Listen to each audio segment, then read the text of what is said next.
we're here thanks to Hellmann, and I'm sure you've used Hellmann's in your day many, many times. And I was hoping to find out how you got apart with them, and you have some cooking display for us as well, I hear. That's true.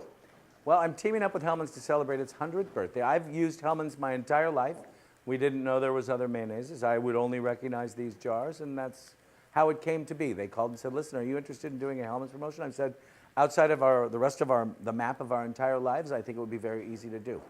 So I'm making a couple of dishes. We're putting a modern twist on classic blue ribbon recipes from the last 10 decades. The first one that we're remaking today is a pasta salad that I've added chicken to kind of bring it to the center of the plate. And it's a delicious, simple dish based on a couple of ingredients, but most significantly the dressing made with the Hellmann's mayonnaise. So I take a little bit of sauteed chicken breast and a little bit of onions, a little bit of sliced chicken breast and a little bit of onions, and I saute them in extra virgin olive oil until the chicken is just cooked through.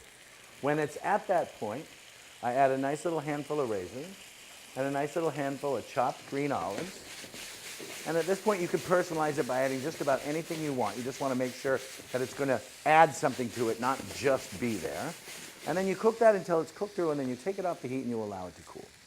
Over here, I have some farfalle pasta, but you could use any shape. I wouldn't use long strands, but any short shape will be good. I cook it according to the package instructions. I take it out. I immediately plunge it into ice cold water so that it stops it from cooking and retains a nice al dente kind of texture to it. The worst case scenario here would be you just take it out of the water and allow it to cool by itself, in which case then you have mushy pasta. No bueno. Now for the actual dressing, I take a cup of Hellmann's mayonnaise. I take an orange or a grapefruit or a lemon or a lime, any citrus that you want. And I take the zest off with one of these little rasp graters. The zest has a beautiful amount of essential oil, packs a real punch in the flavor, and additionally, I really like the kind of texture, that kind of almost meatiness to it.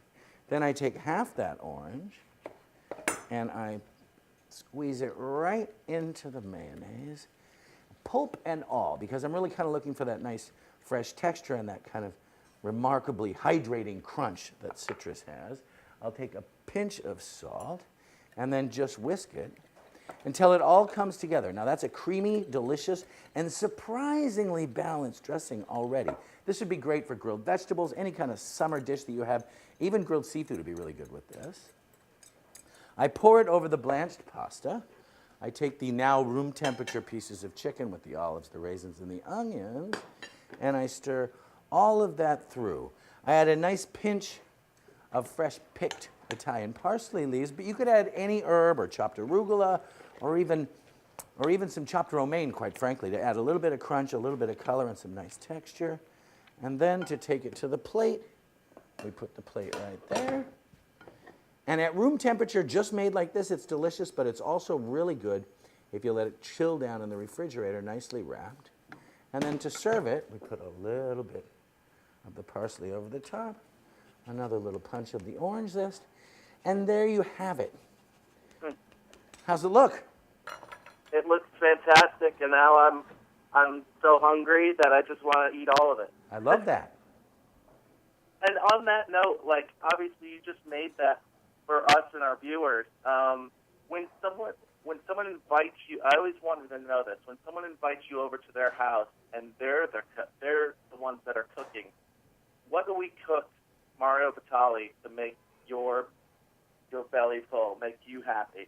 Well, I must say, of the first note, my favorite thing to eat is anything anyone else makes. And so in that category, if you make something that you already know how to make well, I'll already be happy.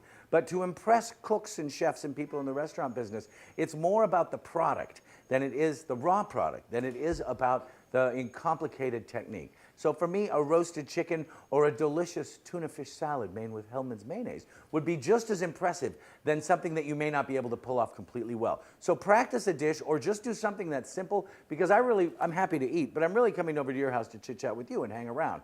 So have a really good dish, but make it very, very simple. Very cool. And obviously you are an accomplished chef, restaurant, author, television personality, the whole gambit. But what else do you have to prove to yourself as your career continues that you may have not done yet? I like the idea of making sure that my children still love me when they go to college. So I'm concentrating on being a father right now, and that's not very hard. I mean, that's a very natural thing for me. In terms of the business world, we're looking to China. We think it's fascinating.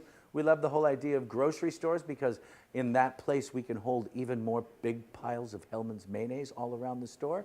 But in that sense, I'm kind of happy where I am, and now I'm kind of looking for more like outdoorsy and poetic things to do. I'm writing a book with Jim Harrison. I'm just participating in life on a different way that doesn't necessarily require the 70 or 80 hours a week it does to run a restaurant in the kitchen itself. And concerning about being a father, your sons have a new cookbook coming out? Well, as a matter of fact, they do. The Batali brothers, Benno and Leo, 2 years ago, wrote a book that they gave me after they had it bound professionally. They gave me 50 copies of a book for my 50th birthday, and it was all about the recipes they've always cooked in and around the house, and we've always cooked together. Well, a publisher saw it called Echo, and Dan Halpern had it published this week. It comes out, and it'll be interesting to see whether America likes it or not. My kids are so proud, and I'm so proud of them that it doesn't really make a difference. So who's the best cook in the family? Who's the best cook in the family? I would say I'm at least in the top 4 out of 4. Well, that's so awesome. Thank you so much for providing this whole experience for us, and I hope to experience this again. Now that I'm hungry, I need to get my Hellmann's and get myself cooking myself. That's great, Russ. Thanks for having me. Thank you so much. We will talk again for sure. All right. Ciao.